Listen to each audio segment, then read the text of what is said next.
So the first thing that you need to do today is get into your Office 365 account. So start off by going to a browser like Google Chrome and type this into the address portal.office.com. Once you're asked to log in, you're going to use your school username at sms.themast.co.uk and your password will be just the same as it is in school. So pause the video now, bring up your web browser, log into that and then come back. Okay, so once you've done that, you should be in Office. You'll have a screen similar to this, and if you go up to the top left there, look, there's a grid of dots, click those, and I want you then to load up PowerPoint so that you are then on a screen similar to this one. Again, pause the video, do that and then come back again. So once you've got PowerPoint loaded up, we're going to create logos for these 5 companies. So PowerPoint is not exactly the best program to do this with, but the drawing tools will allow you to practice drawing your logos. So if we're going to PowerPoint, so we're going to start with a new blank presentation.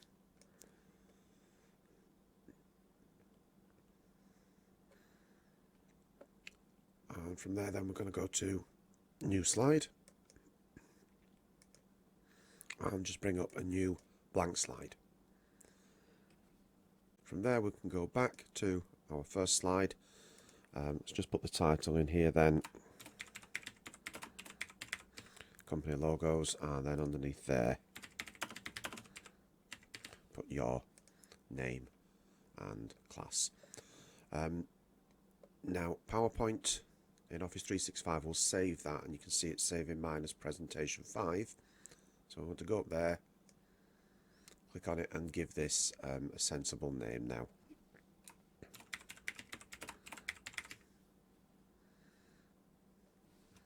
Press enter and then it will save it with that name. So back onto here then. First thing that we're going to want to do is click insert, go to the text box and just move that up into the corner. So our first logo is John's Traditional Fish and Chips. So we'll just make that a little bit wider there. So then you need to repeat that until you have got all 5 of our companies. So I'll do that so that you can see them on screen, and then you can pause the video and go and make them on yours. So if I bring up our 5 companies, you need a text box for each one, and you need to get those typed in and then come back to the video. Okay, so once you've got all of your titles there in PowerPoint, and just spread them around a little bit so that you've got some space underneath each one, then we're going to use the drawing tools to draw our logos. So if we go to insert, and we're going to then use the shapes. Okay, don't use the icons or anything that's already been made for you. Alright, it's the shapes so that you design your own work. We're also going to need to add text. So these are labels, okay, but you've got to then have your own text in there. Now the easiest thing to do is to click on the edge of there, Control C, Control V, and now you've got the writing for your logo there. And then if we go back to home, you can then come in with a different font. So generally you need fairly thick, clear fonts for your logo. Alright, so something like that is a little bit too stylized, so it's not easy to read, so try and avoid anything that's like that. So you can have a look round and decide exactly what there is that you might want to go with for your logo. So I'm just going to go with one here because it's quite a thick font and it's not highlighted everything there. So if I click the outside of the text box, and it should have put that one at the top. Okay, if we triple click,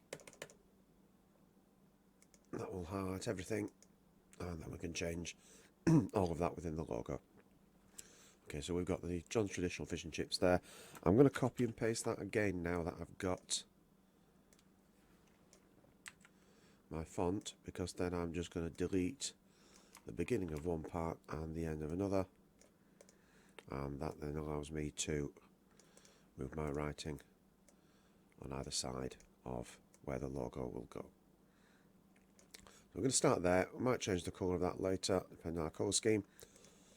When you design your logos, try to stick to, aim for 4 colours. If you end up with 6 or 8, that's okay, but there shouldn't be, hundreds of colours in there. So let's go into the shapes and then have a look what we could. Remember, we're drawing logos, we're not drawing pictures. So these things don't have to look exact. So we've got our circle tool there, which I'm going to turn into an ellipse. I am going to change the colour of this in a minute. So as long as I'm clicked on it, our fill for the shape will be here.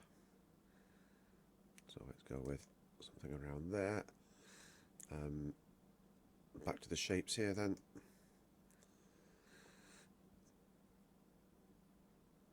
And I think I'm going to go with this one.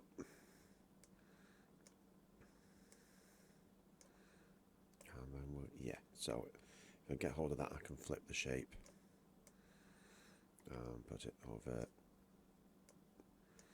this side, and I'm going to match that colour and then draw a box over both of them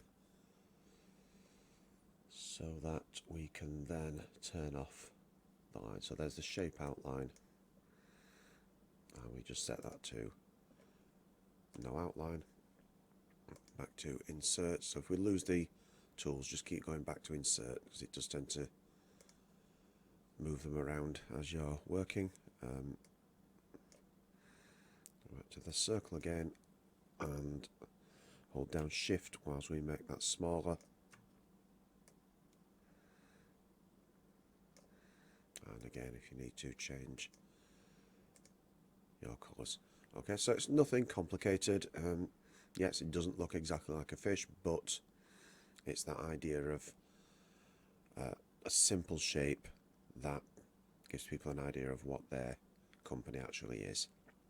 So you need to do the same for the other ones. So as an example then, something like the mobile kiddie parties, you might decide to just again use that same shape, and this time maybe stretch that a little bit. Okay, and then from there you've kind of got the idea of some balloons, so you can copy and paste so that you've got a few of those, and then just use that tool at the top, look to rotate them.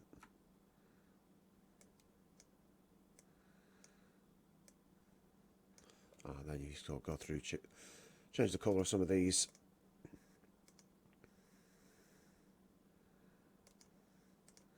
Again, whatever you do, it's a good idea to go around and remove the line. So when I highlight all of those, it takes us back to home, and that means then they've moved the shape tools over here, look. So we just set the shape outline to no outline, and then put something as like strings under the balloons or whatever you decide to do.